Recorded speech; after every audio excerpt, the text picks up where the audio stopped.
emas, mereka katakan al-wi'a al-zahabi, mangkuk emas. Tapi kalau mangkuk ini dari perak, tapi dibalur dengan emas, mereka akan mengatakan al-wi'a al-mudajjal. Dia bukan emas, tapi dia nampak macam emas, maka dia namanya mudajjal.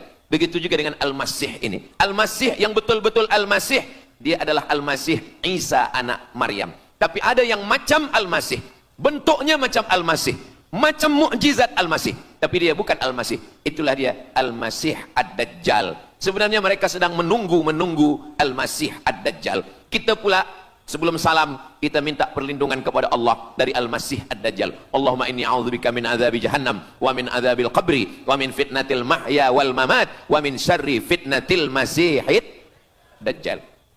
Kita minta tolong pada Allah supaya jauh daripada dajjal. Mereka menunggu dajjal. Kenapa mereka ingin menunggu dajjal?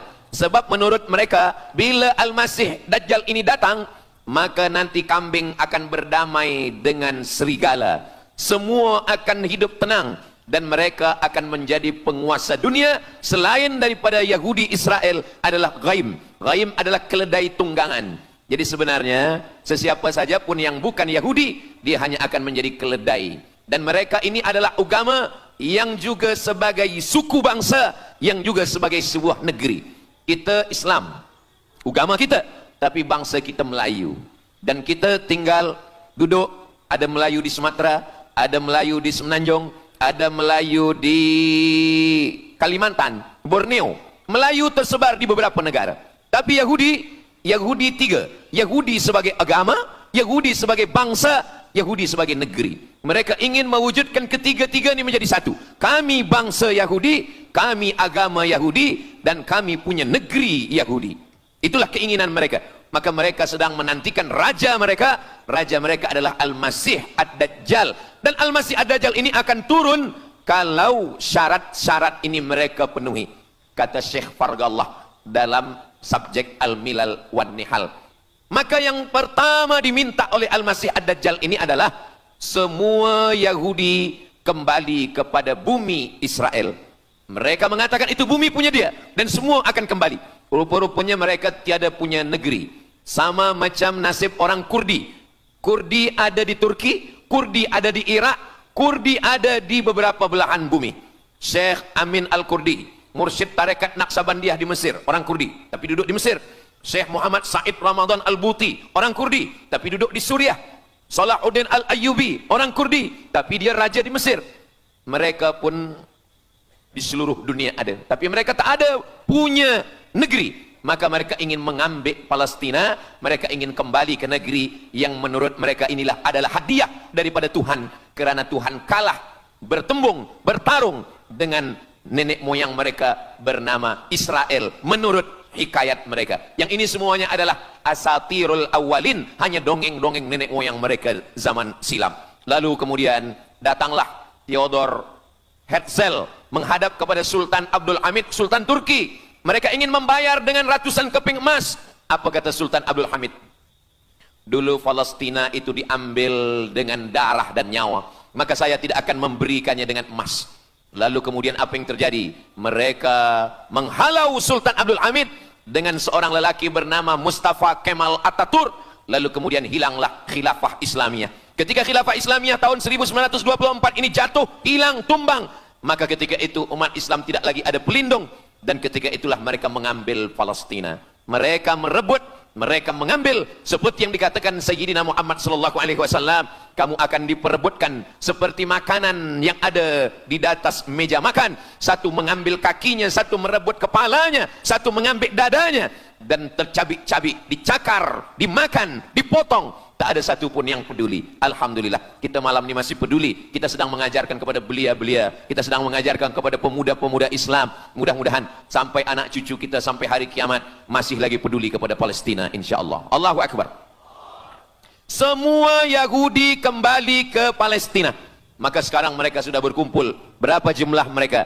9 juta Yahudi sudah berada di Palestina. Itu syarat supaya Al-Masih itu turun. Sebab Al-Masih tidak mahu turun kalau Yahudi-Yahudi ini tidak kembali ke Palestina menurut mereka. Maka Yahudi dari Rusia kembali, Yahudi yang ada dari Amerika kembali semuanya. Dari mula tahun 1946 sampailah hari ini 2025, tahun hadapan 2026, 80 tahun lamanya mereka sudah berkumpul menunggu kedatangan Al-Masih dengan cara berkumpul. Dan mereka yang datang ini hanya keturunan Yahudi dari puak ibunya saja. Yahudi ini tidak menerima dari puak ayah. Jadi kalau ada ayahnya Yahudi, emaknya tak Yahudi, dia tiada diterima. Sebab mereka guna dari puak ibu. Maka bila ibunya Yahudi, maka dia akan diterima. Ada satu Yahudi yang tidak diterima, Yahudi Falasha dari Afrika. Yahudi Falasha ini datang, mereka dari Ethiopia, mereka menyeberang ke Sudan, dari Sudan mereka masuk ke Mesir, dan mereka datang ke Palestina. Mereka pun nak masuk juga, tapi mereka tertolak. Sebab dia mengaku Yahudi, tapi kulit dia hitam. Saya tak tahu di tempat kita, tapi di tempat saya banyak juga Yahudi, namanya Yahudi pesek. Kulit dia hitam, hidung dia pesek, tapi otak dia Yahudi. Ini lebih berbahaya lagi.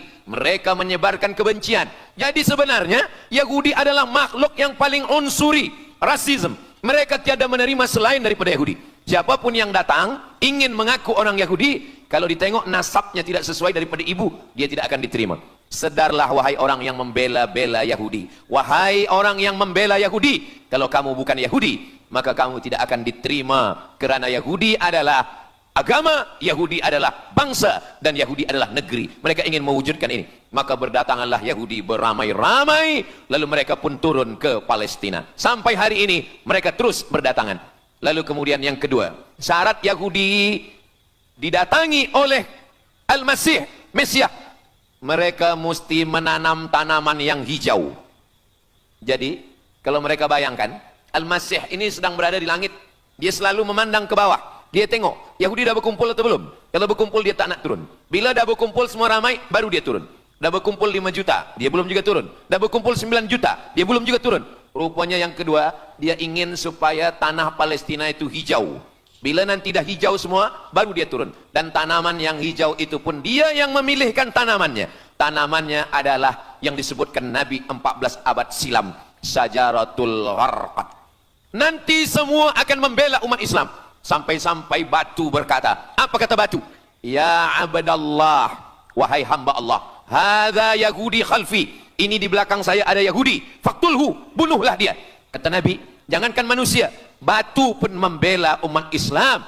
Batu akan berkata, ya abdallah, wahai hamba Allah, hadza Yahudi, ini di belakang saya ada Yahudi, faktulhu, bunuh dia. Tapi ada satu yang membela mereka. Siapa dia? Syajaratul Gharqad, pokok kayu Gharqad. Allah menunjukkan sampai hari ini mereka menanam pokok Gharqad ini. Saya belajar ke Mesir tahun 1998. Musim panas tahun 1999, saya pergi ke satu kawasan bernama Aris. Selepas itu pergi ke sebuah kota, kota ini bernama Rafah. Rafah ini dibagi dua, setengah diambil oleh Yahudi, setengah lagi diambil oleh Mesir. Dari sempadan ini kita boleh menengok hijau. Lalu saya pun bertanya kepada ulama yang mendampingi kami, Tuan Syekh, itu pokok apa yang hijau? Kata Syekh, itulah pokok yang disebutkan Nabi Muhammad sallallahu alaihi wasallam. Pokok itu bernama Syajaratul Gharqad, dan mereka memang menanam pokok itu sekarang. Supaya apa? Supaya Al-Masih menengok dari atas, bila dia tengok dah hijau, dia pun akan turun menurut keyakinan Yahudi. Yahudi sudah berkumpul 9 juta orang. Pokok Gharqad sudah ditanam, sudah. Ada lagi. Apa dia? Mesti menghancurkan Babilonia. Babilonia adalah raja yang dulu menghancurkan kerajaan Yahudi. Nama rajanya Nebukadnezar. Nebukadnezar dari Babilonia menghancurkan kerajaan Yahudi.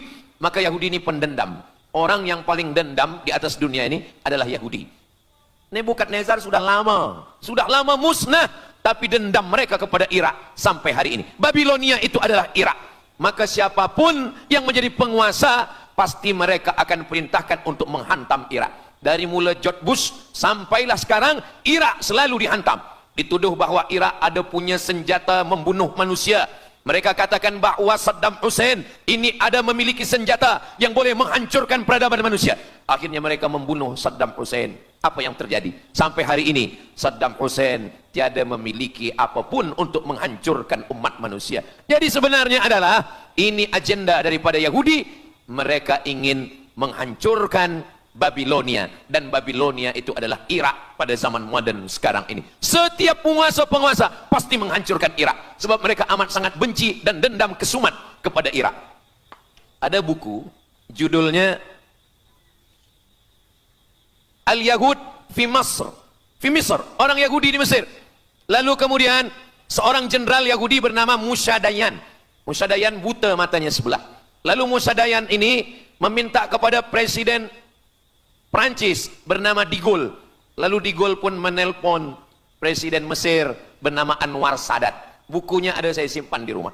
Dia katakan bahwa kepada Anwar Sadat, wahai Tuan Presiden Anwar Sadat, ini mami yang ada di Museum Mesir Kaherah itu sedang sakit. Jadi untuk menyehatkannya mesti dibawa ke Prancis, ke Paris. Lalu disediakanlah pesawat terbang untuk membawa mami ini. Dulu saya pernah dengar tazkirah Ustaz Azhar Idrus, jangan anak panggil mami, sebab mami itu, inilah mami Fir'aun. Mami return. Ini mami ini sakit, maka dia mesti disehatkan, ada bakteri, maka dia mesti disehatkan, dibawa ke Paris, Prancis. Akhirnya diterbangkan pada masa Presiden Anwar Sadat. Dibawa ke hospital, sampai di hospital, rupa-rupanya Jenderal Musa Dayan yang buta sebelah sudah menunggu mami. Begitu mami Ramses II, Fir'aun sampai, dia terus meninju muka mami itu. Kenapa? Sebab dia dendam. Inilah yang dulu menghalau nenek moyang dia dari Mesir. Gila. Yahudi ini adalah orang-orang yang gila. Sampai hari ini, mereka punya dendam yang tak berkesudahan. Sampai mami yang sudah menjadi kering, kita pun menengoknya biasa-biasa saja. Tapi Musa Dayan melampiaskan dendam kesumat dia sampai pada masa Presiden Anwar Sadat, yang akhirnya Anwar Sadat pun mati terbunuh ditembak oleh Khalid Islambuli. Begitulah Allah Subhanahu wa taala menceritakan saksi sejarah supaya umat Islam faham bagaimana fikiran, bagaimana sakit jiwanya orang-orang Yahudi. Mereka sudah berkumpul di Palestina 9 juta. Tanam-tanaman hijau sudah ditanam. Irak sudah dihantam, hancur lebur Irak. Apa lagi yang mereka lakukan? Tanah Palestina mesti merah. Tanah Palestina tidak boleh hitam. Tanah Palestina mesti merah. Apa yang membuat tanah Palestina merah?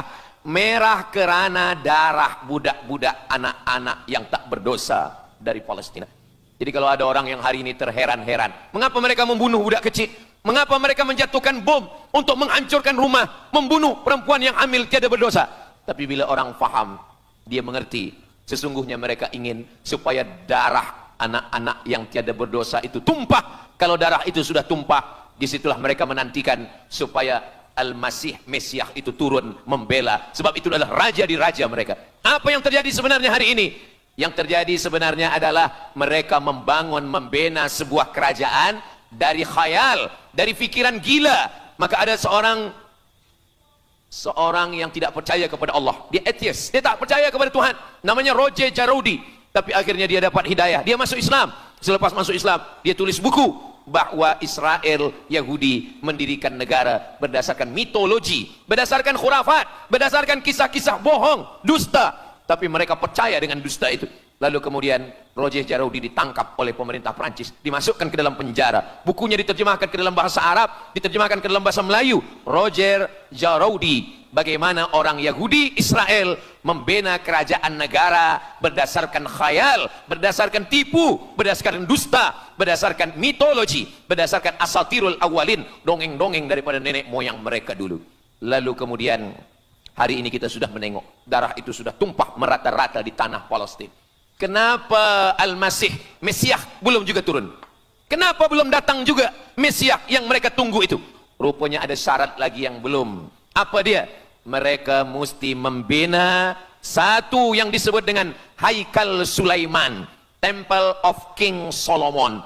Mereka meyakini bahwa raja mereka adalah Solomon, dan dia ada sebuah kuil yang mereka sebut, mereka tulis bukunya, Temple of King Solomon. Di mana letaknya? Letaknya adalah di atas Al-Masjidil Aqsa. Mereka ingin menghancurkan Al-Masjidil Aqsa, diratakan dengan tanah. Nanti mereka akan bina Temple of King Solomon. Selepas itu mereka siapkan satu kerusi singgasana. Selepas itu nanti barulah turun Al-Masih, Mesiah. yang dijanjikan menurut mereka. Yang semuanya ini adalah dusta, bohong, tipu daripada Zionis, karena mereka ingin menguasai dan mereka ingin membuat sebuah negara yang sangat besar, yang negara itu disebut dengan The Great Israelian, Israel Raya. Dia dari 2 sungai. Biasanya orang membuat map itu rahasia. Map biasanya rahasia yang disimpan, tapi orang Yahudi Israel mereka buatkan mapnya di dalam bendera mereka. Kita membuat sesuatu yang rahasia kita simpan, tapi mereka membuat 1 garis biru di atas, 1 lagi garis biru di bawah. Yang di atas itu adalah sungai Nil di atas, dan yang di bawah itu adalah sungai Efrat. Sungai Nil di atas, Afrika Utara, Mesir. Sungai Efrat di bawah, sungai Efrat ada di Irak. Lalu di tengah itu ada bintang segi 6. Apa maknanya? Mereka ingin membina sebuah kerajaan yang luasnya dari Nil hingga ke Efrat. Itulah kenapa ketika mereka membuka embasi di Kairo, ketika Israel membina embasi di Kairo, ini sungai Nil, ini bagian atas, ini bagian bawah. Kerajaan Mesir membagi embasi Israel tanah di bawah sungai Nil. Mereka tidak mau. Mereka ingin membina embasi di atas sungai Nil. Kenapa mereka tidak mau membina embasi di bawah sungai Nil? Karena menurut mereka di bawah sungai Nil adalah negeri kami. Masya Allah, sangat luar biasa tausiah yang sudah disampaikan oleh guru kita Al-Ustaz Abdul Somad.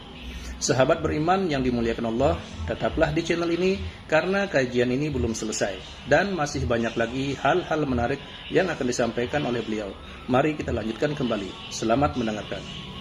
Orang membina embasi hanya di luar daripada kerajaannya. Jadi sebenarnya menurut pengakuan mereka, Mesir yang ada sekarang, semua yang ada di bawah Nil hingga ke Efrat Irak, itu adalah kerajaan mereka, yang kalau mereka mewujudkan itu nanti, mereka akan menjadikan semua manusia ini sebagai keledai tunggangan.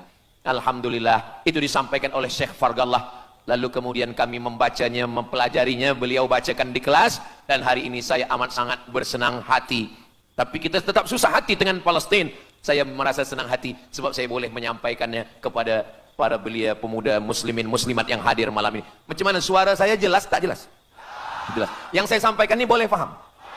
Alhamdulillah. Yang tak faham nanti faham sendiri insyaallah. Begitulah Allah Subhanahu wa taala. Saya dulu pernah berjumpa dengan Syekh Muhammad Jibril. Lalu kemudian saya tanya Syekh Muhammad Jibril, "Syekh, kenapa Allah membinasakan kaum Ad, kaum Samud, kaum Madian? Wa ila Samud akhahum Salihah, wa ila Madyana akhahum Syuaiba, wa ila Adin akhahum Huda." Madian, Samud, Ad, semuanya musnah. Irama dzatil imad, Iram hilang semuanya. Tapi kenapa Yahudi ini masih ada sekarang? Kenapa Allah tak musnahkan? Kata Syekh Muhammad Jibril, Allah Maha Kuasa untuk memusnahkan Yahudi Israel. Senang saja bagi Allah. Innama amruhu idza arada syai'an ayyaqula lahu kun fayakun. Yahudi Israel mati semua rata dengan tanah. Satu jeritan malaikat mati mereka semua. Allah goncangkan bumi, habis mereka ditelan bumi. Ya bunayya, wahai anakku, kalaulah Israel Yahudi ini mati, lalu kamu masuk surga dengan apa, kata dia. Sebenarnya Allah masih menyisakan Yahudi ini supaya kita berjuang. Sekarang ada umat Islam yang amat sangat lemah. Dia bukannya ikut berjuang, tapi melemahkan perjuangan orang. Bila ada umat Islam yang berkumpul beramai-ramai, solidariti tentang Palestina, dia berkata, katanya Allah Maha Kuasa, kenapa Allah tak binasakan? Dulu, arsalna alaihim tayran ababil, datang burung ababil, tarmihim bi'ijaratin min sijil. Mana ababil sekarang? Kenapa Allah tak kirimkan ababil? Saya pun pernah tanyakan ini kepada masyayikh, Syekh, kenapa Allah tak kirimkan ababil? Dulu, ketika Abdul Muttalib memegang kunci Ka'bah, masa itu tak ada orang beriman. Abdul Muttalib bersendirian, lalu kemudian dia datang ke Ka'bah, dia letakkan kunci itu. Ya Allah, inna lihadzal baiti rabban yahmih. Saya sendiri seorang saja, saya tak sanggup untuk menolong Ka'bah. Inna lihadzal baiti rabban yahmih. Ka'bah ini ada pemiliknya, Ka'bah ini ada pelindungnya, Allah akan melindungi. Itulah mengapa Allah mengirimkan alam tara kaifa fa'ala rabbuka bi ashabil fil alam yaj'al kaidahum fi tadlil. Kenapa Allah kirimkan tayran ababil? Karena tidak ada orang beriman, hanya Abdul Muttalib sendiri.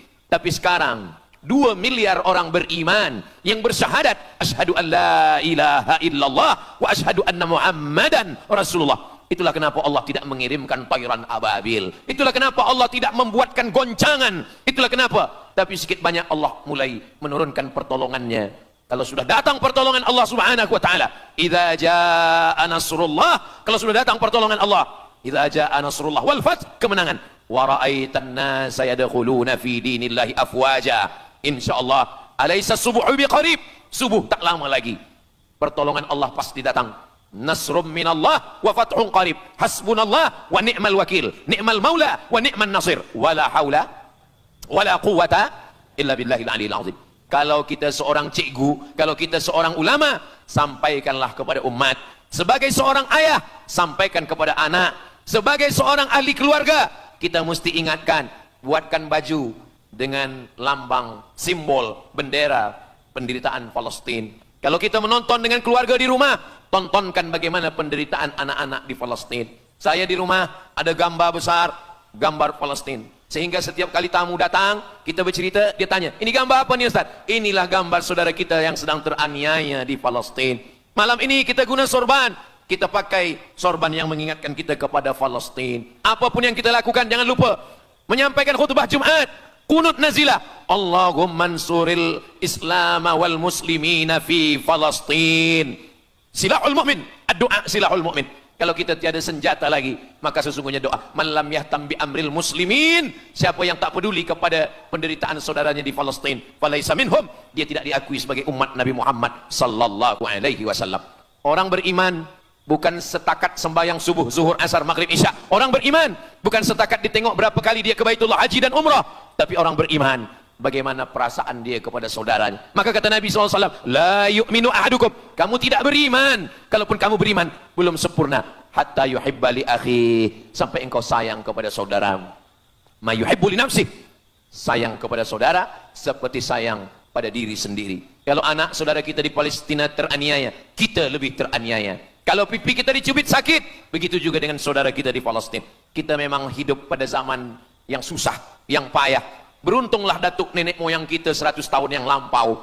Mereka selamat dari fitnah ini. Tapi kita pun tak boleh mengutuk nasib. Mengapa saya hidup sekarang? Kenapa kami hidup tahun 1447 ini ya Allah? Tentu ada hikmahnya. Allah hidupkan kita hari ini. Kenapa saya tak hidup zaman Nabi? Kalau ada pemuda belia sekarang datang kepada Ustaz Abdul Somad, Ustaz Somad, kenapa saya tak hidup zaman Nabi? Kalau saya hidup zaman Nabi mungkin saya baik. Kamu yang komplain kepada Allah, kalau kamu hidup zaman Nabi mungkin tidak ikut Nabi, ikut Abu Lahab, ikut Abu Jahal. Kita dihidupkan Allah hari ini, kita masih bersama dengan guru kita, Al-Fadhil Ustaz Azhar Idrus. Kita masih bersama dengan orang-orang baik, orang mulia. Alaikum bil jamaah, kata Nabi SAW. Man syadza syadza finnar, jangan bersendirian, sendirian masuk neraka. Kita mesti berjamaah. Alhamdulillah, yang ada kuasa dengan kuasanya, yang ada fatwa dengan fatwanya, yang ada ilmu dengan ilmunya. Bagi penuntut-penuntut, pelajar-pelajar, tonton, buat video, buat apapun yang boleh kita buat, share, gambar, semuanya itu ada tanggung jawab kita di hadapan Allah Subhanahu wa taala. Kullukum ra'in, setiap kamu pemimpin, hadap ke Baitul Maqdis 17 hingga 18 bulan. Sampai akhirnya pada bulan Sya'ban turun ayat, qad nara taqalluba wajhika fis sama', kami menengok wajah engkau menghadap ke arah langit. Fawalli wajhaka syatral masjidil haram, hadapkanlah wajahmu ke arah Masjidil Haram. Lalu Nabi pun menghadap ke arah Masjidil Haram. Selepas itu sahabat datang beramai-ramai menjumpai Nabi Muhammad SAW. Ya Rasulullah, bagaimana saudara kami yang sembahyang, yang solat 16 bulan, 17 bulan, 18 bulan, dia menghadap ke Palestina, apakah solatnya diterima Allah? Turun ayat, wa ma kana Allahu liyudhi'a imanahum. Tafsirnya, wa ma kana Allahu liyudhi'a salatahum. Allah tidak menyia-nyiakan sembahyang mereka. Allah tidak menyia-nyiakan solat mereka. Sembahyang mereka yang dulu menghadap ke Baitul Maqdis diterima Allah atau tidak, itu yang mereka cemaskan, itu yang mereka khawatirkan. Sembahyang yang 18 bulan itu yang mereka takutkan. Bagaimana kita sekarang? Bagaimana sembahyang saudara kita? Bagaimana puasa mereka? Bagaimana musim sejuk? Mereka sejuk. Bagaimana mereka tak boleh makan, tak boleh minum? Kalau kita sudah berbuat di luar kemampuan kita, kita tidak akan dituntut di hadapan Allah. La yukallifullahu nafsan illa wus'aha. Mudah-mudahan apa yang kita lakukan malam ini, kita bangkitkan semangat jamaah. Selemah-lemahnya adalah doa. Selemah-lemah kekuatan orang beriman adalah melafazkan doa kepada Allah supaya Allah memberikan pertolongan. Tak ada yang susah bagi Allah Subhanahu wa taala. Itulah yang boleh Al-Faqir sampaikan pada malam hari ini, solidariti kita tentang Palestina. Mudah-mudahan ada manfaatnya. Banyak cakap kata yang tak berkenan di hati, menyinggung perasaan. Saya memohon maaf, beribu-ribu maaf. Mudah-mudahan yang kita lakukan malam ini diridhai Allah Subhanahu wa taala dan boleh kita bawa bekal menghadap Allah. Bila kita mati ditanya oleh Allah, inilah jawaban kita. Kami sudah berkumpul, kami sudah bangkitkan semangat, kami sudah berdoa, kami sudah menjelaskan bagaimana jahatnya Yahudi di Palestina. Akhirnya saya tutup dengan pantun penutup, menangkap puyuh di Bukit Selasih. Thank you dan terima kasih. Aku qauli hadza astaghfirullah li wa lakum. Allahu akbar. Allahu akbar. Allahu akbar. Sallu ala Nabi Muhammad. Allahumma salli ala Sayyidina Muhammad wa ala ali Sayyidina Muhammad. Terima kasih segala perhatian. Mohon maaf segala kesilapan dan kekhilafan. Wassalamualaikum warahmatullahi wabarakatuh. Alhamdulillahirrabbilalamin. Demikianlah tausiah yang sangat luar biasa yang sudah kita dengarkan bersama dari guru kita Al-Ustaz Abdul Somad. Tentunya banyak sekali ilmu, hikmah dan manfaat yang bisa kita jadikan pelajaran dalam kehidupan kita sehari-hari. Sahabat beriman yang dimuliakan Allah, mari kita doakan guru kita, semoga beliau selalu diberikan kesehatan dan dimudahkan segala urusannya. Dan buat sahabat semua yang sudah setia menyimak video ini sampai selesai, saya ucapkan terima kasih banyak. Semoga Allah Subhanahu wa taala senantiasa selalu melimpahkan segala rahmat dan karunia-Nya kepada sahabat semua. Selalu diberikan kesehatan, dimudahkan segala urusannya dan dilancarkan rezekinya. Amin ya rabbal alamin. Demikian yang dapat saya bagikan, kurang lebihnya mohon maaf. Sampai bertemu lagi di video berikutnya. Wassalamualaikum warahmatullahi wabarakatuh. Setelah kita mendengarkan bersama tausiah yang sangat luar biasa dari guru kita Al-Ustaz Abdul Somad, sekarang mari kita lanjutkan aktivitas kita masing-masing. Semoga apa yang sudah disampaikan oleh beliau bisa menjadi ilmu yang bermanfaat dalam kehidupan kita sehari-hari. Selamat beraktivitas buat sahabat semua dan sukses selalu. Sampai bertemu lagi di video Ar-Razzaq 313 berikutnya. Wabillahi taufiq wal hidayah. Wassalamualaikum warahmatullahi wabarakatuh.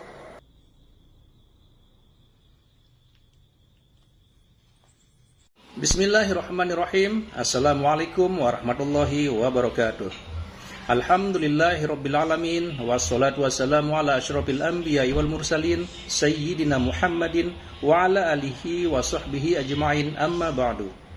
Sahabat beriman yang dirahmati Allah, syukur alhamdulillah kita bertemu lagi di channel Ar-Razzaq 313. Pada kesempatan yang berbahagia ini, saya mengajak kita semua untuk bersama-sama mendengarkan tausiah yang sangat luar biasa yang akan disampaikan oleh guru kita Al-Ustaz Abdul Somad. Tentunya banyak sekali ilmu, hikmah dan manfaat yang bisa kita jadikan pelajaran dalam kehidupan kita sehari-hari. Berikut ini mari kita sama-sama dengarkan isi tausiah beliau. Selamat mendengarkan.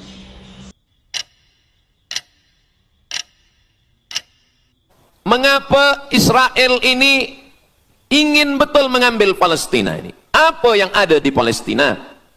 Apakah di Palestina itu ada emas? Apakah di Palestina itu ada perak? Mengapa mereka bersemangat betul ingin mengambil Palestina ini?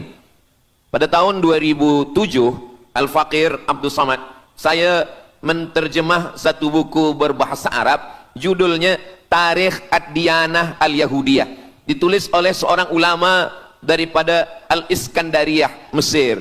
Di situ dia bagi satu jawaban. Kenapa orang Israel itu amat sangat menginginkan Palestina? Rupanya ada seorang bernama Israel. Israel maknanya dua. Isra abdun. El bahasa Hebrew language, bahasa Ibrani. El artinya Tuhan. Israel artinya hamba Tuhan. Tapi mereka punya makna yang kedua. Israel artinya al-musari' lillah. Al-musari' lillah, orang yang bergulat, orang yang mengalahkan Tuhan. Rupanya Tuhan pernah kalah. Dan ketika Tuhan kalah, lalu Tuhan memberikan hadiah satu petak tanah, dan tanah itu adalah tanah Palestina menurut mereka. Jadi mereka meyakini bahwa ketika Tuhan dikalahkan oleh Israel, maka hadiahnya adalah bumi Palestina. Itulah kenapa mereka amat sangat ingin mengambil tanah itu. Tapi kita pula, Palestina bagi kita adalah hijrahnya Nabi Muhammad sallallahu alaihi wasallam yang dituliskan dalam Al-Qur'an. A'udzubillahi minasyaitonirrajim. Subhanalladzi asra bi'abdihi lailan minal masjidil haram ilal masjidil aqsa alladzi barakna haulah. Dulu semasa belajar di Al-Azhar ada satu subjek namanya Al-Milal wan Nihal. Al-Milal maknanya aliran-aliran keugamaan, wan Nihal ugama-ugama. Maka salah satu aliran itu disebut dengan Zion. Zion adalah nama satu bukit yang ada di Palestina. Lalu mereka mengambil nama ini sebagai satu gerakan dunia. Dalam bahasa Arabnya disebut dengan As-Sahyuniyah atau Zionis. Mereka ingin mengembalikan Yahudi ke Palestina. Apa yang membuat mereka ingin? Rupa-rupanya mereka meyakini bahwa mereka menunggu-nunggu seorang lelaki. Lelaki itu bernama Mesiah. Dalam bahasa mereka sebut dengan Mesiah. Dalam bahasa Arabnya adalah Al-Masih. Al-Masih diambil dari kata masaha. Masaha artinya disapu. Kita dalam wudhu ada menyapu. Idza qumtum ila shalah, kalau kamu ingin sembahyang, faghsilu wujuhakum, muka dibasuh. Wa aydiyakum ilal marafiq, tangan pun dibasuh hingga ke siku. Tapi kepala dengan telinga tidak dibasuh. Kepala dengan telinga disapu. Wamsahu biru'usikum, disapu. Jadi kenapa dia dikatakan Al-Masih? Kerana dua. Pertama, waktu lahirnya badannya disapu dengan minyak. Yang kedua, setelah dia besar, bila dia tengok orang lumpuh, dia sapu. Orang yang lumpuh boleh tegak berdiri. Bila nampak orang buta, dia sapu. Orang buta boleh menengok. Bila nampak orang mati, dia sapu. Dan orang mati pun boleh tegak berdiri. Dia tunjuk tanah, ya ard umbuti, wahai tanah tumbuh tanaman. Dia tunjuk langit, ya sama imtiri, turunkan hujan. Dia tunjuk orang mati, ya mayyit qum, orang mati tegak berdiri. Maka dia disebut dengan Al-Masih. Tapi Al-Masih ini ada yang original. Itulah dia Al-Masih Isa anak Maryam alaihi salam. Tapi ada Al-Masih satu lagi. Macam Isa. Orang Arab bila ada mangkuk, mereka sebut dengan wi'a. Kalau mangkuk ini emas, mereka katakan al-wi'a az-zahabi, mangkuk emas. Tapi kalau mangkuk ini dari perak, tapi dibalur dengan emas, mereka akan mengatakan al-wi'a al-mudajjal. Dia bukan emas, tapi dia nampak macam emas, maka dia namanya mudajjal. Begitu juga dengan Al-Masih ini. Al-Masih yang betul-betul Al-Masih, dia adalah Al-Masih Isa anak Maryam. Tapi ada yang macam Al-Masih, bentuknya macam Al-Masih, macam mukjizat Al-Masih, tapi dia bukan Al-Masih. Itulah dia Al-Masih Ad-Dajjal. Sebenarnya mereka sedang menunggu Al-Masih Ad-Dajjal. Kita pula sebelum salam, kita minta perlindungan kepada Allah dari Al-Masih Ad-Dajjal. Allahumma inni a'udzubika min adzabi jahannam wa min adzabil qabri wa min fitnatil mahya wal mamat wa min syarri fitnatil masihid dajjal. Kita minta tolong pada Allah supaya jauh daripada Dajjal. Mereka menunggu Dajjal.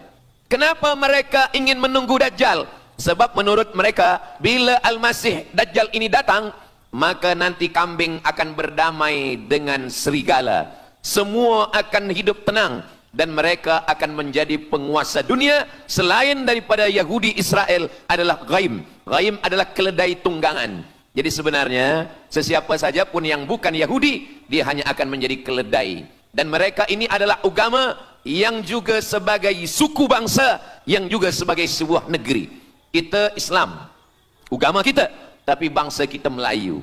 Dan kita tinggal duduk, ada Melayu di Sumatera, ada Melayu di Semenanjung, ada Melayu di Kalimantan, Borneo. Melayu tersebar di beberapa negara. Tapi Yahudi tiga. Yahudi sebagai agama, Yahudi sebagai bangsa, Yahudi sebagai negeri. Mereka ingin mewujudkan ketiga-tiga ini menjadi satu. Kami bangsa Yahudi, kami agama Yahudi, dan kami punya negeri Yahudi. Itulah keinginan mereka. Maka mereka sedang menantikan raja mereka. Raja mereka adalah Al-Masih Ad-Dajjal. Dan Al-Masih Ad-Dajjal ini akan turun kalau syarat-syarat ini mereka penuhi.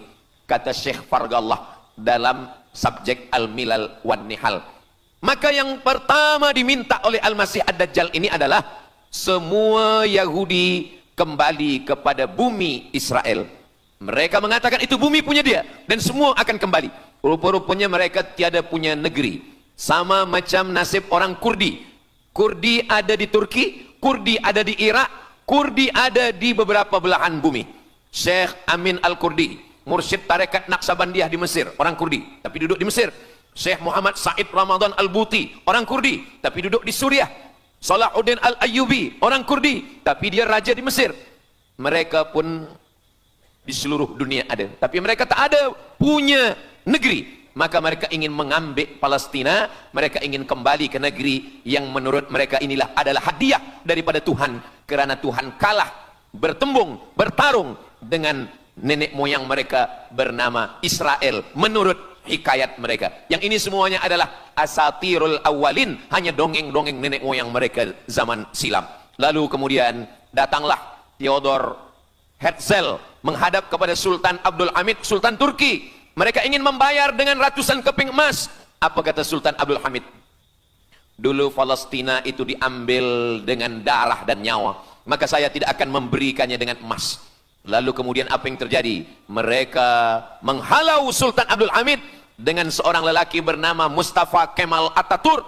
Lalu kemudian hilanglah khilafah Islamiyah. Ketika khilafah Islamiyah tahun 1924 ini jatuh, hilang, tumbang, maka ketika itu umat Islam tidak lagi ada pelindung. Dan ketika itulah mereka mengambil Palestina. Mereka merebut, mereka mengambil, seperti yang dikatakan Sayyidina Muhammad sallallahu alaihi wasallam, kamu akan diperebutkan seperti makanan yang ada di atas meja makan. Satu mengambil kakinya, satu merebut kepalanya, satu mengambil dadanya, dan tercabik-cabik, dicakar, dimakan, dipotong. Tak ada satu pun yang peduli. Alhamdulillah, kita malam ini masih peduli. Kita sedang mengajarkan kepada belia-belia, kita sedang mengajarkan kepada pemuda-pemuda Islam. Mudah-mudahan sampai anak cucu kita sampai hari kiamat masih lagi peduli kepada Palestina, insyaAllah. Allahu Akbar. Semua Yahudi kembali ke Palestina. Maka sekarang mereka sudah berkumpul. Berapa jumlah mereka? 9 juta Yahudi sudah berada di Palestina. Itu syarat supaya Al-Masih itu turun. Sebab Al-Masih tidak mahu turun kalau Yahudi-Yahudi ini tidak kembali ke Palestina menurut mereka. Maka Yahudi dari Rusia kembali, Yahudi yang ada dari Amerika kembali semuanya. Dari mulai tahun 1946 sampailah hari ini 2025, tahun hadapan 2026, 80 tahun lamanya mereka sudah berkumpul menunggu kedatangan Al-Masih dengan cara berkumpul. Dan mereka yang datang ini hanya keturunan Yahudi dari puak ibunya saja. Yahudi ini tidak menerima dari puak ayah. Jadi kalau ada ayahnya Yahudi, emaknya tak Yahudi, dia tiada diterima. Sebab mereka guna dari puak ibu. Maka bila ibunya Yahudi, maka dia akan diterima. Ada satu Yahudi yang tidak diterima, Yahudi Falasha dari Afrika. Yahudi Falasha ini datang, mereka dari Ethiopia, mereka menyeberang ke Sudan, dari Sudan mereka masuk ke Mesir, dan mereka datang ke Palestina. Mereka pun nak masuk juga, tapi mereka tertolak. Sebab dia mengaku Yahudi, tapi kulit dia hitam. Saya tak tahu di tempat kita, tapi di tempat saya banyak juga Yahudi, namanya Yahudi pesek. Kulit dia hitam, hidung dia pesek, tapi otak dia Yahudi. Ini lebih berbahaya lagi. Mereka menyebarkan kebencian. Jadi sebenarnya Yahudi adalah makhluk yang paling unsuri, rasisme. Mereka tiada menerima selain daripada Yahudi. Siapapun yang datang ingin mengaku orang Yahudi, kalau ditengok nasabnya tidak sesuai daripada ibu, dia tidak akan diterima. Sedarlah wahai orang yang membela-bela Yahudi. Wahai orang yang membela Yahudi, kalau kamu bukan Yahudi, maka kamu tidak akan diterima, kerana Yahudi adalah agama, Yahudi adalah bangsa, dan Yahudi adalah negeri. Mereka ingin mewujudkan ini. Maka berdatanganlah Yahudi beramai-ramai, lalu mereka pun turun ke Palestina. Sampai hari ini mereka terus berdatangan. Lalu kemudian yang kedua, syarat Yahudi didatangi oleh Al-Masih, Mesias, mereka mesti menanam tanaman yang hijau. Jadi kalau mereka bayangkan, Al-Masih ini sedang berada di langit, dia selalu memandang ke bawah. Dia tengok, Yahudi dah berkumpul atau belum? Kalau berkumpul dia tak nak turun. Bila dah berkumpul semua ramai, baru dia turun. Dah berkumpul 5 juta, dia belum juga turun. Dah berkumpul 9 juta, dia belum juga turun. Rupanya yang kedua, dia ingin supaya tanah Palestina itu hijau. Bila nanti dah hijau semua, baru dia turun. Dan tanaman yang hijau itu pun dia yang memilihkan tanamannya. Tanamannya adalah yang disebutkan Nabi 14 abad silam, Syajaratul Gharqad. Nanti semua akan membela umat Islam. Sampai-sampai batu berkata, apa kata batu? Ya abdallah, wahai hamba Allah, hadza Yahudi khalfi, ini di belakang saya ada Yahudi, faktulhu, bunuhlah dia. Kata Nabi, jangankan manusia, batu pun membela umat Islam. batu akan berkata, ya abdallah, wahai hamba Allah, hadza Yahudi, ini di belakang saya ada Yahudi, faktulhu, bunuh dia. Tapi ada satu yang membela mereka. Siapa dia? Syajaratul gharqad, pokok kayu gharqad. Allah menunjukkan sampai hari ini mereka menanam pokok gharqad ini. Saya belajar ke Mesir tahun 1998. Musim panas tahun 1999, saya pergi ke satu kawasan bernama Aris. Selepas itu pergi ke sebuah kota, kota ini bernama Rafah. Rafah ini dibagi dua, setengah diambil oleh Yahudi, setengah lagi diambil oleh Mesir. Dari sempadan ini kita boleh menengok hijau.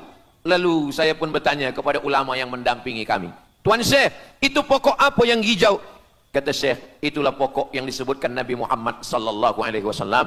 Pokok itu bernama Syajaratul Gharqad, dan mereka memang menanam pokok itu sekarang. Supaya apa? Supaya Al-Masih menengok dari atas, bila dia tengok dah hijau, dia pun akan turun menurut keyakinan Yahudi. Yahudi sudah berkumpul 9 juta orang. Pokok Gharqad sudah ditanam, sudah. Ada lagi. Apa dia?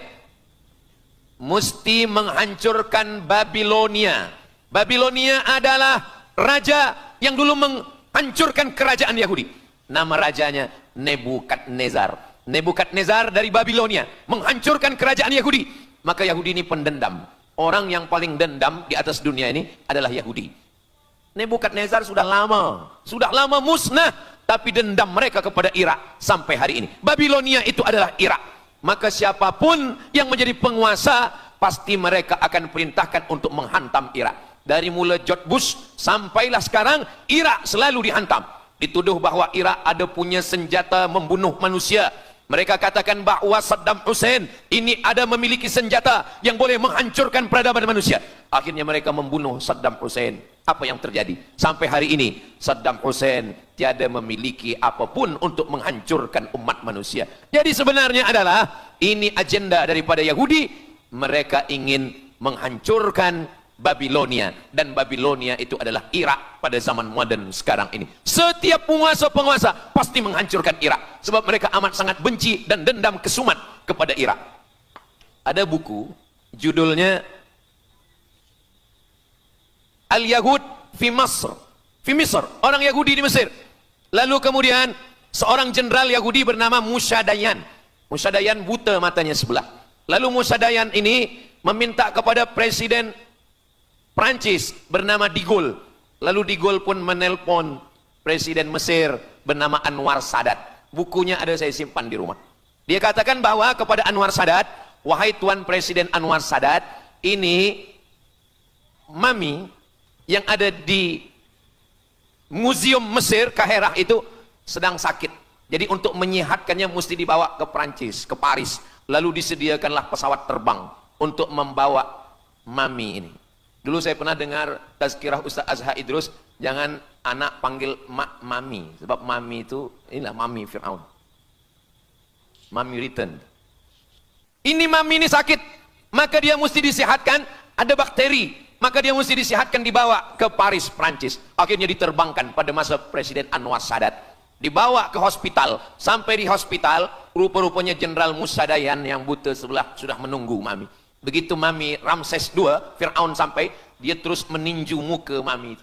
Kenapa? Sebab dia dendam. Inilah yang dulu menghalau nenek moyang dia dari Mesir. Gila.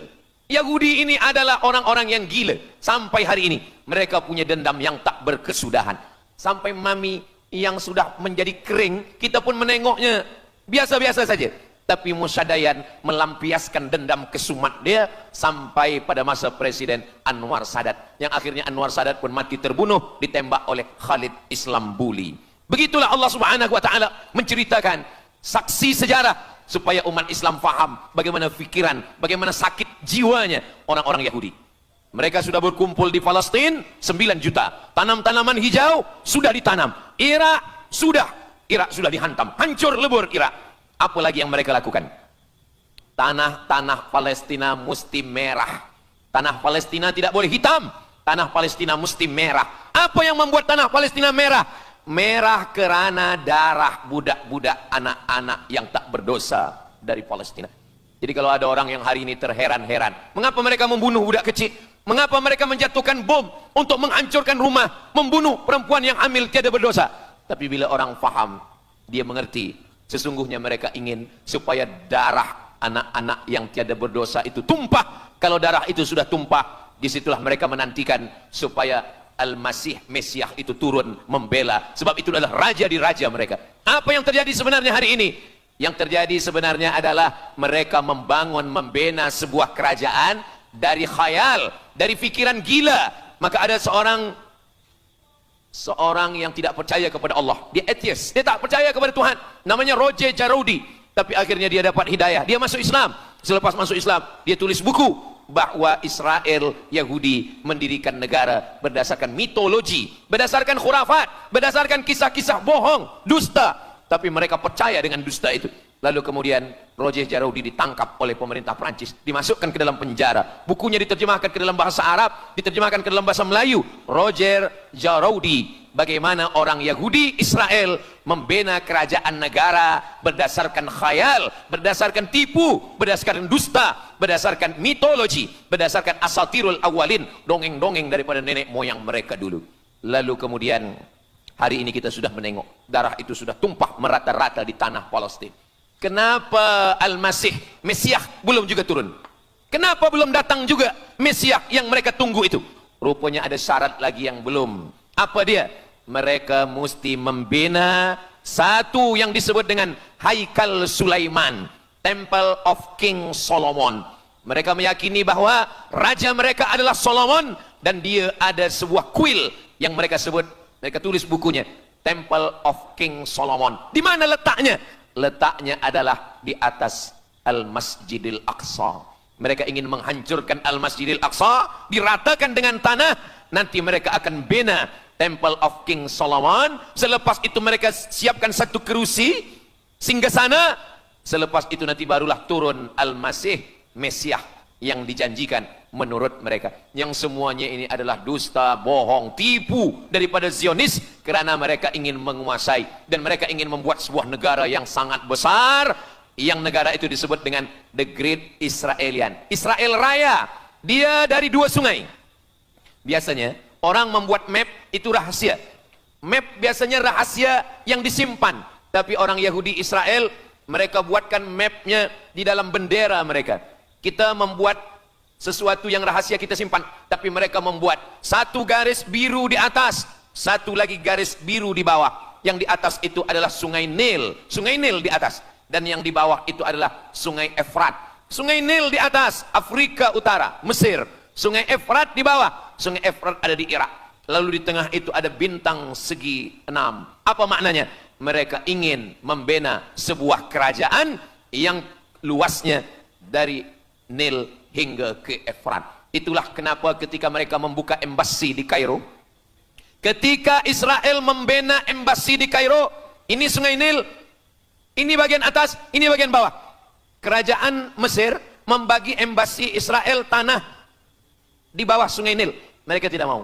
Mereka ingin membina embasi di atas sungai Nil. Kenapa mereka tidak mau membina embasi di bawah sungai Nil? Karena menurut mereka di bawah sungai Nil adalah negeri kami. Masya Allah, sangat luar biasa tausiah yang sudah disampaikan oleh guru kita Al-Ustaz Abdul Somad. Sahabat beriman yang dimuliakan Allah, tetaplah di channel ini karena kajian ini belum selesai dan masih banyak lagi hal-hal menarik yang akan disampaikan oleh beliau. Mari kita lanjutkan kembali. Selamat mendengarkan. Orang membina embasi hanya di luar daripada kerajaannya. Jadi sebenarnya menurut pengakuan mereka, Mesir yang ada sekarang, semua yang ada di bawah Nil hingga ke Efrat Irak, itu adalah kerajaan mereka, yang kalau mereka mewujudkan itu nanti, mereka akan menjadikan semua manusia ini sebagai keledai tunggangan. Alhamdulillah, itu disampaikan oleh Syekh Fargallah. Lalu kemudian kami membacanya, mempelajarinya, beliau bacakan di kelas, dan hari ini saya amat sangat bersenang hati. Tapi kita tetap susah hati dengan Palestina. Saya merasa senang hati sebab saya boleh menyampaikannya kepada para belia pemuda muslimin muslimat yang hadir malam ini. Macam mana suara saya, jelas tak jelas? Jelas. Yang saya sampaikan ini boleh faham? Alhamdulillah. Yang tak faham nanti faham sendiri insyaallah. Begitulah Allah Subhanahu wa taala. Saya dulu pernah berjumpa dengan Syekh Muhammad Jibril. Lalu kemudian saya tanya Syekh Muhammad Jibril, "Syekh, kenapa Allah membinasakan kaum Ad? kaum Samud, kaum Madian. Wa ila Samud akhahum Salihah, wa ila Madian akhahum Syuaiba, wa ila Adin akhahum Huda. Madian, Samud, Ad, semuanya musnah. Iram dzatil imad. Iram, hilang semuanya. Tapi kenapa Yahudi ini masih ada sekarang? Kenapa Allah tak musnahkan? Kata Syekh Muhammad Jibril, Allah Maha Kuasa untuk memusnahkan Yahudi, Israel. Senang saja bagi Allah. Innama amruhu idza arada syai'an ayyaqula lahu kun fayakun. Yahudi Israel mati semua rata dengan tanah. Satu jeritan malaikat mati mereka semua. Allah goncangkan bumi, habis mereka ditelan bumi. Ya bunayya, wahai anakku, kalaulah Israel Yahudi ini mati, lalu kamu masuk surga dengan apa, kata dia. Sebenarnya Allah masih menyisakan Yahudi ini supaya kita berjuang. Sekarang ada umat Islam yang amat sangat lemah. Dia bukannya ikut berjuang, tapi melemahkan perjuangan orang. Bila ada umat Islam yang berkumpul beramai-ramai, solidariti tentang Palestin, dia berkata, katanya Allah Maha Kuasa, kenapa Allah tak binasakan? Dulu, arsalna alaihim tayran ababil, datang burung ababil, tarmihim bi'ijaratin min sijil. Mana ababil sekarang? Kenapa Allah tak kirimkan ababil? Saya pun pernah tanyakan ini kepada masyayikh. Syekh, kenapa Allah tak kirimkan ababil? Dulu, ketika Abdul Muttalib memegang kunci Ka'bah, masa itu tak ada orang beriman. Abdul Muttalib bersendirian. Lalu kemudian dia datang ke Ka'bah. Dia letakkan kunci itu. Ya Allah, inna lihadzal baiti rabban yahmih. Saya sendiri seorang saja. Saya tak sanggup untuk menolong Ka'bah. Inna lihadzal baiti rabban yahmih. Ka'bah ini ada pemiliknya. Ka'bah ini ada pelindungnya. Allah akan melindungi. Itulah mengapa Allah mengirimkan alam tara kaifa fa'ala rabbuka bi ashabil fil alam yaj'al kaidahum fi tadlil. Kenapa Allah kirimkan tayran ababil? Karena tidak ada orang beriman, hanya Abdul Muttalib sendiri. Tapi sekarang 2 miliar orang beriman yang bersyahadat asyhadu an la ilaha illallah wa asyhadu anna muhammadan rasulullah. Itulah kenapa Allah tidak mengirimkan tayran ababil. Itulah kenapa Allah tidak membuatkan goncangan. Itulah kenapa. Tapi sedikit banyak Allah mulai menurunkan pertolongannya. Kalau sudah datang pertolongan Allah Subhanahu wa taala, idza jaa nasrullah, kalau sudah datang pertolongan Allah, idza jaa nasrullah wal fath, kemenangan. Wa ra'aitan nasa yadkhuluna fi dinillahi afwaja. Insyaallah, alaysa subuhu biqarib. Subuh tak lama lagi. Pertolongan Allah pasti datang. Nasrum minallah wa fathun qarib. Hasbunallah wa ni'mal wakil. Ni'mal maula wa ni'man nasir. Wala haula wala quwata illa billahil aliyil azim. Kalau kita seorang cikgu, kalau kita seorang ulama, sampaikanlah kepada umat. Sebagai seorang ayah, sampaikan kepada anak. Sebagai seorang ahli keluarga, kita mesti ingatkan, buatkan baju dengan lambang, simbol, bendera penderitaan Palestin. Kalau kita menonton dengan keluarga di rumah, tontonkan bagaimana penderitaan anak-anak di Palestin. Saya di rumah ada gambar besar, gambar Palestin. Sehingga setiap kali tamu datang, kita bercerita, dia tanya, ini gambar apa nih Ustaz? Inilah gambar saudara kita yang sedang teraniaya di Palestin. Malam ini kita guna sorban, kita pakai sorban yang mengingatkan kita kepada Palestin. Apapun yang kita lakukan, jangan lupa menyampaikan khutbah Jumat, qunut nazilah, Allahumma ansuril Islam wal muslimina fi Palestin. Silahul mu'min, ad-du'a silahul mu'min. Kalau kita tiada senjata lagi, maka sesungguhnya doa. Man lam yahtam bi amril muslimin, siapa yang tak peduli kepada penderitaan saudaranya di Palestin, falaisa minhum, dia tidak diakui sebagai umat Nabi Muhammad sallallahu alaihi wasallam. Orang beriman bukan setakat sembahyang subuh, zuhur, asar, maghrib, isya. Orang beriman bukan setakat ditengok berapa kali dia ke Baitullah haji dan umrah, tapi orang beriman bagaimana perasaan dia kepada saudaranya. Maka kata Nabi SAW, la yu'minu ahadukum, kamu tidak beriman, kalaupun kamu beriman, belum sempurna, hatta yuhibba li akhi, sampai engkau sayang kepada saudaramu. Ma yuhibbu li nafsih, sayang kepada saudara seperti sayang pada diri sendiri. Kalau anak saudara kita di Palestina teraniaya, kita lebih teraniaya. Kalau pipi kita dicubit sakit, begitu juga dengan saudara kita di Palestina. Kita memang hidup pada zaman yang susah, yang payah. Beruntunglah datuk nenek moyang kita 100 tahun yang lampau. Mereka selamat dari fitnah ini. Tapi kita pun tak boleh mengutuk nasib. Mengapa saya hidup sekarang? Kenapa kami hidup tahun 1447 ini ya Allah? Tentu ada hikmahnya. Allah hidupkan kita hari ini. Kenapa saya tak hidup zaman Nabi? Kalau ada pemuda belia sekarang datang kepada Ustaz Abdul Somad. Ustaz Somad, kenapa saya tak hidup zaman Nabi? Kalau saya hidup zaman Nabi mungkin saya baik. Kamu yang komplain kepada Allah, Kalau kamu hidup sama Nabi mungkin tidak ikut Nabi, ikut Abu Lahab, ikut Abu Jahal. Kita dihidupkan Allah hari ini, kita masih bersama dengan guru kita, Al-Fadhil Ustaz Azhar Idrus. Kita masih bersama dengan orang-orang baik, orang mulia. Alaikum bil jamaah. Kata Nabi SAW, man syadza syadza finnar, jangan bersendirian, sendirian masuk neraka. Kita mesti berjamaah. Alhamdulillah, yang ada kuasa dengan kuasanya, yang ada fatwa dengan fatwanya, yang ada ilmu dengan ilmunya. Bagi penuntut-penuntut, pelajar-pelajar, tonton, buat video, buat apapun yang boleh kita buat, share, gambar, semuanya itu ada tanggung jawab kita di hadapan Allah Subhanahu wa taala. Kullukum ra'in, setiap kamu pemimpin, hadap ke Baitul Maqdis 17 hingga 18 bulan. Sampai akhirnya pada bulan Sya'ban turun ayat, qad nara taqalluba wajhika fis sama', kami menengok wajah engkau menghadap ke arah langit. Fawalli wajhaka syatral masjidil haram, hadapkanlah wajahmu ke arah Masjidil Haram. Lalu Nabi pun menghadap ke arah Masjidil Haram. Selepas itu sahabat datang beramai-ramai menjumpai Nabi Muhammad SAW. Ya Rasulullah, bagaimana saudara kami yang sembahyang, yang sholat 16 bulan, 17 bulan, 18 bulan, dia menghadap ke Palestina. Apakah sholatnya diterima Allah? Turun ayat, wa ma kana Allahu liyudhi'a imanahum. Tafsirnya, wa ma kana Allahu liyudhi'a sholatahum. Allah tidak menyia-nyiakan sembahyang mereka. Allah tidak menyia-nyiakan sholat mereka. Sembahyang mereka yang dulu menghadap ke Baitul Maqdis diterima Allah atau tidak? Itu yang mereka cemaskan, itu yang mereka khawatirkan. Sembahyang yang 18 bulan itu yang mereka takutkan. Bagaimana kita sekarang? Bagaimana sembahyang saudara kita? Bagaimana puasa mereka? Bagaimana musim sejuk? Mereka sejuk. Bagaimana mereka tak boleh makan, tak boleh minum? Kalau kita sudah berbuat di luar kemampuan kita, kita tidak akan dituntut di hadapan Allah.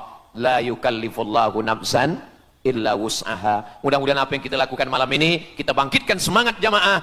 Selemah-lemahnya adalah doa. Selemah-lemah kekuatan orang beriman adalah melafazkan doa kepada Allah supaya Allah memberikan pertolongan. Tak ada yang susah bagi Allah Subhanahu wa taala. Itulah yang boleh Al-Fakir sampaikan pada malam hari ini, solidariti kita tentang Palestina. Mudah-mudahan ada manfaatnya. Banyak cakap kata yang tak berkenan di hati, menyinggung perasaan. Saya memohon maaf, beribu-ribu maaf. Mudah-mudahan yang kita lakukan malam ini diridhoi Allah Subhanahu wa taala dan boleh kita bawa bekal menghadap Allah. Bila kita mati ditanya oleh Allah, inilah jawaban kita. Kami sudah berkumpul, kami sudah bangkitkan semangat, kami sudah berdoa, kami sudah menjelaskan bagaimana jahatnya Yahudi di Palestina. Akhirnya saya tutup dengan pantun penutup, menangkap puyuh di Bukit Selasih. Thank you dan terima kasih. Aku qauli hadza astaghfirullah li wa lakum. Allahu akbar. Allahu akbar. Allahu akbar. Sallu ala Nabi Muhammad. Allahumma salli ala Sayyidina Muhammad wa ala ali Sayyidina Muhammad. Terima kasih segala perhatian. Mohon maaf segala kesilapan dan kekhilafan. Wassalamualaikum warahmatullahi wabarakatuh. Alhamdulillahirrabbilalamin. Demikianlah tausiah yang sangat luar biasa yang sudah kita dengarkan bersama dari guru kita Al-Ustaz Abdul Somad. Tentunya banyak sekali ilmu, hikmah dan manfaat yang bisa kita jadikan pelajaran dalam kehidupan kita sehari-hari.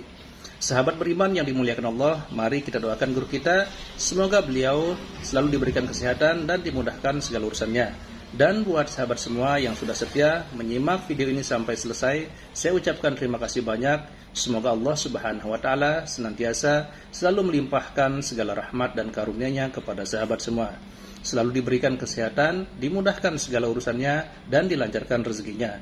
Amin ya rabbal alamin. Demikian yang dapat saya bagikan, kurang lebihnya mohon maaf.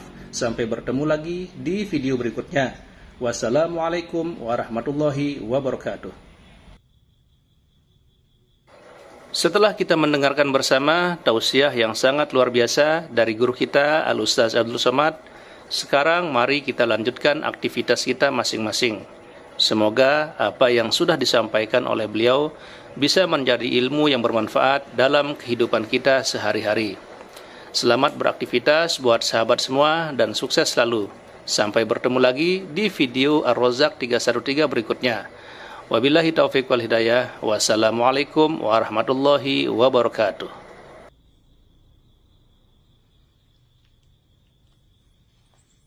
Bismillahirrahmanirrahim. Assalamualaikum warahmatullahi wabarakatuh. Alhamdulillahirrabbilalamin. Wassalatu wassalamu ala asyrafil anbiya'i wal mursalin Sayyidina Muhammadin wa ala alihi wa sahbihi ajma'in, amma ba'du. Sahabat beriman yang dirahmati Allah, syukur alhamdulillah kita bertemu lagi di channel Ar-Razzaq 313. Pada kesempatan yang berbahagia ini, saya mengajak kita semua untuk bersama-sama mendengarkan tausiah yang sangat luar biasa yang akan disampaikan oleh guru kita, Al-Ustaz Abdul Somad. Tentunya banyak sekali ilmu, hikmah, dan manfaat yang bisa kita jadikan pelajaran dalam kehidupan kita sehari-hari. Berikut ini, mari kita sama-sama dengarkan isi tausiah beliau. Selamat mendengarkan.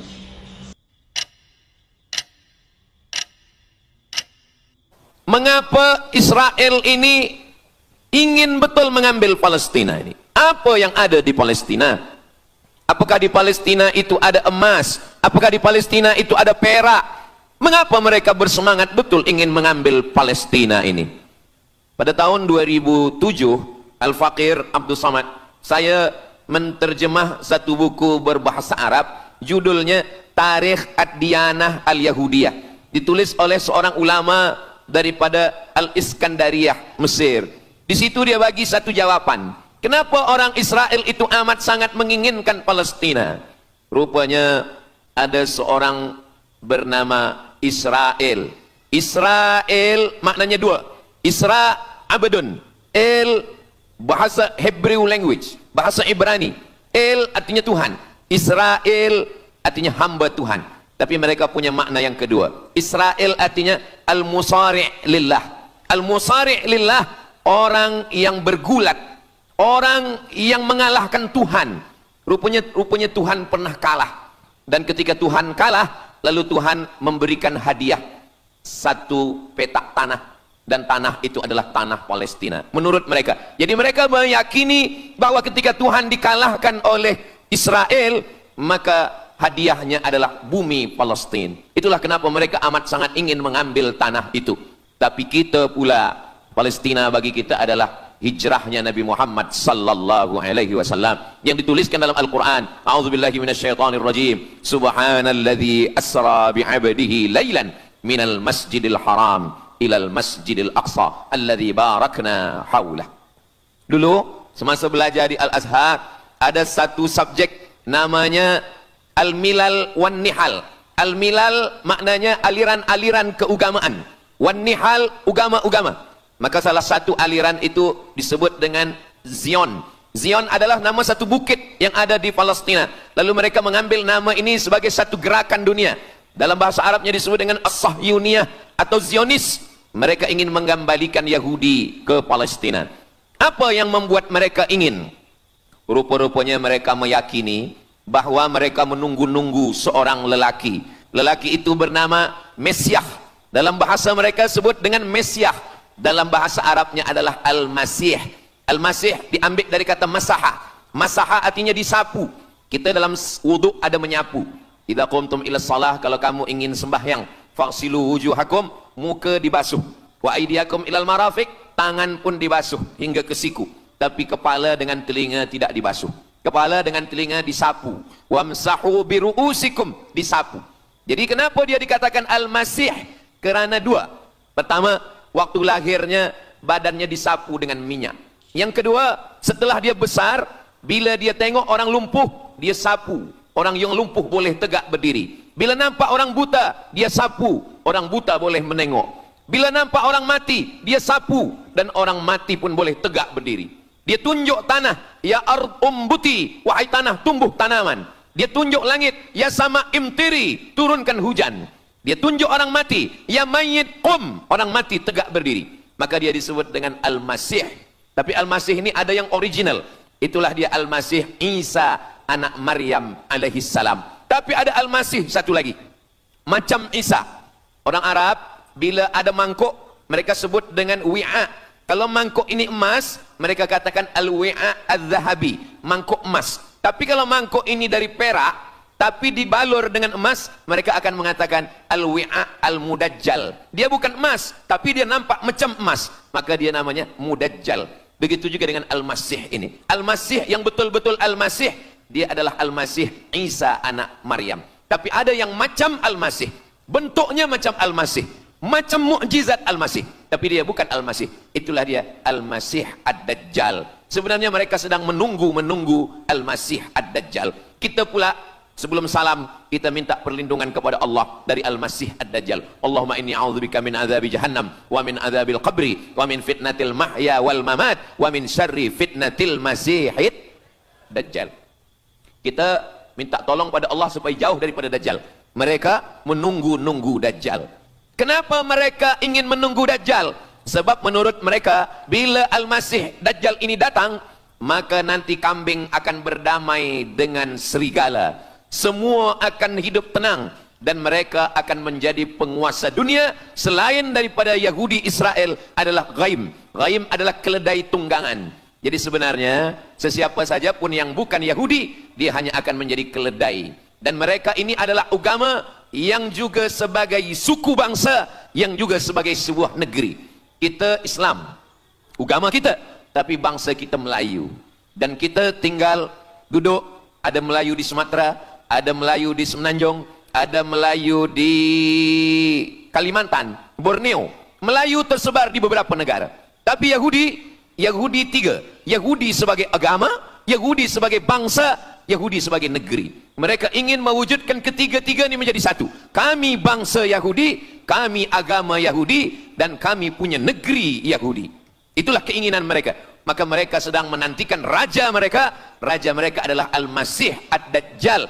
Dan Al-Masih Ad-Dajjal ini akan turun kalau syarat-syarat ini mereka penuhi. Kata Syekh Fargallah dalam subjek Al-Milal wan Nihal. Maka yang pertama diminta oleh Al-Masih Ad-Dajjal ini adalah semua Yahudi kembali kepada bumi Israel. Mereka mengatakan itu bumi punya dia dan semua akan kembali. Rupa-rupanya mereka tiada punya negeri. Sama macam nasib orang Kurdi. Kurdi ada di Turki, Kurdi ada di Irak, Kurdi ada di beberapa belahan bumi. Syekh Amin Al-Kurdi, mursyid tarekat Naqsabandiyah di Mesir, orang Kurdi, tapi duduk di Mesir. Syekh Muhammad Said Ramadan Al-Buti, orang Kurdi, tapi duduk di Suriah. Salahuddin Al-Ayyubi, orang Kurdi, tapi dia raja di Mesir.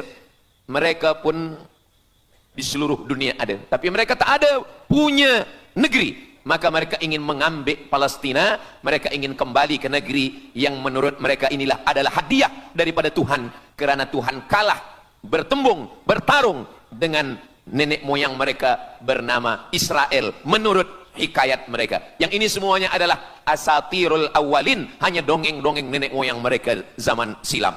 Lalu kemudian datanglah Theodor Herzl menghadap kepada Sultan Abdul Hamid, Sultan Turki. Mereka ingin membayar dengan ratusan keping emas. Apa kata Sultan Abdul Hamid? Dulu Palestina itu diambil dengan darah dan nyawa, maka saya tidak akan memberikannya dengan emas. Lalu kemudian apa yang terjadi? Mereka menghalau Sultan Abdul Hamid dengan seorang lelaki bernama Mustafa Kemal Ataturk. Lalu kemudian hilanglah khilafah Islamiyah. Ketika khilafah Islamiyah tahun 1924 ini jatuh, hilang, tumbang, maka ketika itu umat Islam tidak lagi ada pelindung. Dan ketika itulah mereka mengambil Palestina. Mereka merebut, mereka mengambil, seperti yang dikatakan Sayyidina Muhammad sallallahu alaihi wasallam, kamu akan diperebutkan seperti makanan yang ada di atas meja makan. Satu mengambil kakinya, satu merebut kepalanya, satu mengambil dadanya, dan tercabik-cabik, dicakar, dimakan, dipotong. Tak ada satu pun yang peduli. Alhamdulillah, kita malam ini masih peduli. Kita sedang mengajarkan kepada belia-belia, kita sedang mengajarkan kepada pemuda-pemuda Islam. Mudah-mudahan sampai anak cucu kita sampai hari kiamat masih lagi peduli kepada Palestina, insyaAllah. Allahu Akbar. Semua Yahudi kembali ke Palestina. Maka sekarang mereka sudah berkumpul. Berapa jumlah mereka? 9 juta Yahudi sudah berada di Palestina. Itu syarat supaya Al-Masih itu turun. Sebab Al-Masih tidak mahu turun kalau Yahudi-Yahudi ini tidak kembali ke Palestina menurut mereka. Maka Yahudi dari Rusia kembali, Yahudi yang ada dari Amerika kembali semuanya. Dari mulai tahun 1946 sampailah hari ini 2025, tahun hadapan 2026, 80 tahun lamanya mereka sudah berkumpul menunggu kedatangan Al-Masih dengan cara berkumpul. Dan mereka yang datang ini hanya keturunan Yahudi dari puak ibunya saja. Yahudi ini tidak menerima dari puak ayah. Jadi kalau ada ayahnya Yahudi, emaknya tak Yahudi, dia tiada diterima. Sebab mereka guna dari puak ibu. Maka bila ibunya Yahudi, maka dia akan diterima. Ada satu Yahudi yang tidak diterima, Yahudi Falasha dari Afrika. Yahudi Farasani datang, mereka dari Ethiopia, mereka menyeberang ke Sudan, dari Sudan mereka masuk ke Mesir, dan mereka datang ke Palestina. Mereka pun nak masuk juga, tapi mereka tertolak. Sebab dia mengaku Yahudi, tapi kulit dia hitam. Saya tak tahu di tempat kita, tapi di tempat saya banyak juga Yahudi, namanya Yahudi pesek. Kulit dia hitam, hidung dia pesek, tapi otak dia Yahudi. Ini lebih berbahaya lagi. Mereka menyebarkan kebencian. Jadi sebenarnya Yahudi adalah makhluk yang paling unsuri, rasisme. Mereka tiada menerima selain daripada Yahudi. Siapapun yang datang ingin mengaku orang Yahudi, kalau ditengok nasabnya tidak sesuai daripada ibu, dia tidak akan diterima. Sedarlah wahai orang yang membela-bela Yahudi. Wahai orang yang membela Yahudi, kalau kamu bukan Yahudi, maka kamu tidak akan diterima. Kerana Yahudi adalah agama, Yahudi adalah bangsa, dan Yahudi adalah negeri. Mereka ingin mewujudkan ini. Maka berdatanganlah Yahudi beramai-ramai, lalu mereka pun turun ke Palestina. Sampai hari ini mereka terus berdatangan. Lalu kemudian yang kedua, syarat Yahudi didatangi oleh Al-Masih, Mesias, mereka mesti menanam tanaman yang hijau.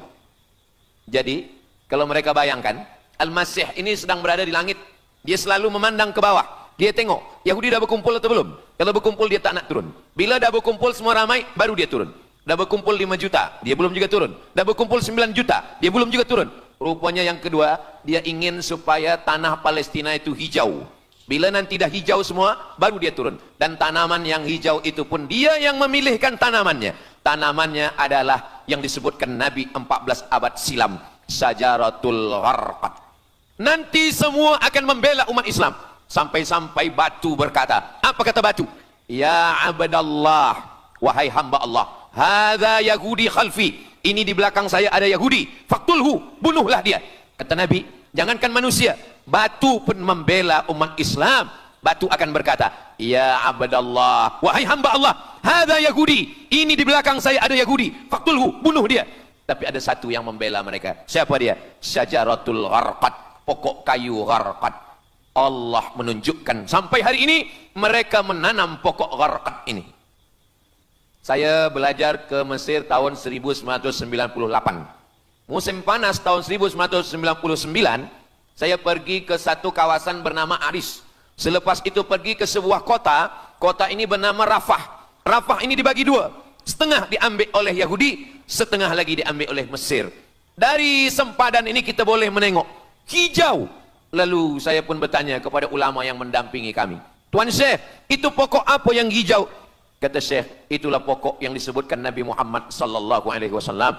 Pokok itu bernama Syajaratul Gharqad, dan mereka memang menanam pokok itu sekarang. Supaya apa? Supaya Al-Masih menengok dari atas, bila dia tengok dah hijau, dia pun akan turun menurut keyakinan Yahudi. Yahudi sudah berkumpul 9 juta orang. Pokok Gharqad sudah ditanam, sudah. Ada lagi. Apa dia? Mesti menghancurkan Babilonia. Babilonia adalah raja yang dulu menghancurkan kerajaan Yahudi. Nama rajanya Nebukadnezar. Nebukadnezar dari Babilonia menghancurkan kerajaan Yahudi. Maka Yahudi ini pendendam. Orang yang paling dendam di atas dunia ini adalah Yahudi. Nebukadnezar sudah lama musnah. Tapi dendam mereka kepada Irak sampai hari ini. Babilonia itu adalah Irak. Maka siapapun yang menjadi penguasa, pasti mereka akan perintahkan untuk menghantam Irak. Dari mula George Bush sampailah sekarang, Irak selalu dihantam. Dituduh bahwa Irak ada punya senjata membunuh manusia. Mereka katakan bahwa Saddam Hussein ini ada memiliki senjata yang boleh menghancurkan peradaban manusia. Akhirnya mereka membunuh Saddam Hussein. Apa yang terjadi? Sampai hari ini Saddam Hussein tiada memiliki apapun untuk menghancurkan umat manusia. Jadi sebenarnya adalah ini agenda daripada Yahudi. Mereka ingin menghancurkan Babilonia, dan Babilonia itu adalah Irak pada zaman modern sekarang ini. Setiap penguasa-penguasa pasti menghancurkan Irak, sebab mereka amat sangat benci dan dendam kesumat kepada Irak. Ada buku judulnya Al-Yahud fi Masr, orang Yahudi di Mesir. Lalu kemudian seorang jenderal Yahudi bernama Musa Dayan. Musa Dayan buta matanya sebelah. Lalu Musa Dayan ini meminta kepada Presiden Prancis bernama De Gaulle. Lalu De Gaulle pun menelpon Presiden Mesir bernama Anwar Sadat. Bukunya ada saya simpan di rumah. Dia katakan bahwa kepada Anwar Sadat, wahai Tuan Presiden Anwar Sadat, ini mami yang ada di Museum Mesir, Kaherah itu sedang sakit. Jadi untuk menyehatkannya mesti dibawa ke Prancis, ke Paris. Lalu disediakanlah pesawat terbang untuk membawa mami ini. Dulu saya pernah dengar tazkirah Ustaz Azhar Idrus, jangan anak panggil mami, sebab mami itu inilah mami Fir'aun. Mami return. Ini mami ini sakit, maka dia mesti disehatkan, ada bakteri, maka dia mesti disehatkan, dibawa ke Paris, Prancis. Akhirnya diterbangkan pada masa Presiden Anwar Sadat. Dibawa ke hospital, sampai di hospital, rupa-rupanya Jenderal Musa Dayan yang buta sebelah sudah menunggu mami. Begitu mami Ramses II, Fir'aun sampai, dia terus meninju muka mami itu. Kenapa? Sebab dia dendam. Inilah yang dulu menghalau nenek moyang dia dari Mesir. Gila. Yahudi ini adalah orang-orang yang gila. Sampai hari ini, mereka punya dendam yang tak berkesudahan. Sampai mami yang sudah menjadi kering, kita pun menengoknya biasa-biasa saja. Tapi Musa Dayan melampiaskan dendam kesumat dia sampai pada masa Presiden Anwar Sadat, yang akhirnya Anwar Sadat pun mati terbunuh ditembak oleh Khalid Islambuli. Begitulah Allah Subhanahu wa taala menceritakan saksi sejarah supaya umat Islam faham bagaimana pikiran, bagaimana sakit jiwanya orang-orang Yahudi. Mereka sudah berkumpul di Palestina 9 juta. Tanam-tanaman hijau sudah ditanam. Irak sudah dihantam, hancur lebur Irak. Apa lagi yang mereka lakukan? Tanah Palestina mesti merah. Tanah Palestina tidak boleh hitam. Tanah Palestina mesti merah. Apa yang membuat tanah Palestina merah? Merah kerana darah budak-budak, anak-anak yang tak berdosa dari Palestina. Jadi kalau ada orang yang hari ini terheran-heran, mengapa mereka membunuh budak kecil? Mengapa mereka menjatuhkan bom untuk menghancurkan rumah, membunuh perempuan yang hamil tiada berdosa? Tapi bila orang faham, dia mengerti. Sesungguhnya mereka ingin supaya darah anak-anak yang tiada berdosa itu tumpah. Kalau darah itu sudah tumpah, disitulah mereka menantikan supaya Al-Masih Mesiah itu turun membela. Sebab itu adalah raja di raja mereka. Apa yang terjadi sebenarnya hari ini? Yang terjadi sebenarnya adalah mereka membangun, membina sebuah kerajaan dari khayal, dari pikiran gila. Maka ada seorang yang tidak percaya kepada Allah, dia atheist, dia tak percaya kepada Tuhan, namanya Roger Jaraudi. Tapi akhirnya dia dapat hidayah, dia masuk Islam. Selepas masuk Islam, dia tulis buku bahwa Israel, Yahudi mendirikan negara berdasarkan mitologi, berdasarkan khurafat, berdasarkan kisah-kisah bohong, dusta. Tapi mereka percaya dengan dusta itu. Lalu kemudian Roger Jaraudi ditangkap oleh pemerintah Prancis, dimasukkan ke dalam penjara. Bukunya diterjemahkan ke dalam bahasa Arab, diterjemahkan ke dalam bahasa Melayu. Roger Jaraudi, bagaimana orang Yahudi Israel membina kerajaan negara berdasarkan khayal, berdasarkan tipu, berdasarkan dusta, berdasarkan mitologi, berdasarkan asatirul awalin, dongeng-dongeng daripada nenek moyang mereka dulu. Lalu kemudian hari ini kita sudah menengok darah itu sudah tumpah merata-rata di tanah Palestina. Kenapa Al-Masih Mesiah belum juga turun? Kenapa belum datang juga Mesiah yang mereka tunggu itu? Rupanya ada syarat lagi yang belum. Apa dia? Mereka mesti membina satu yang disebut dengan Haikal Sulaiman, Temple of King Solomon. Mereka meyakini bahwa raja mereka adalah Solomon, dan dia ada sebuah kuil yang mereka sebut, mereka tulis bukunya, Temple of King Solomon. Di mana letaknya? Letaknya adalah di atas Al-Masjidil Aqsa. Mereka ingin menghancurkan Al-Masjidil Aqsa, diratakan dengan tanah.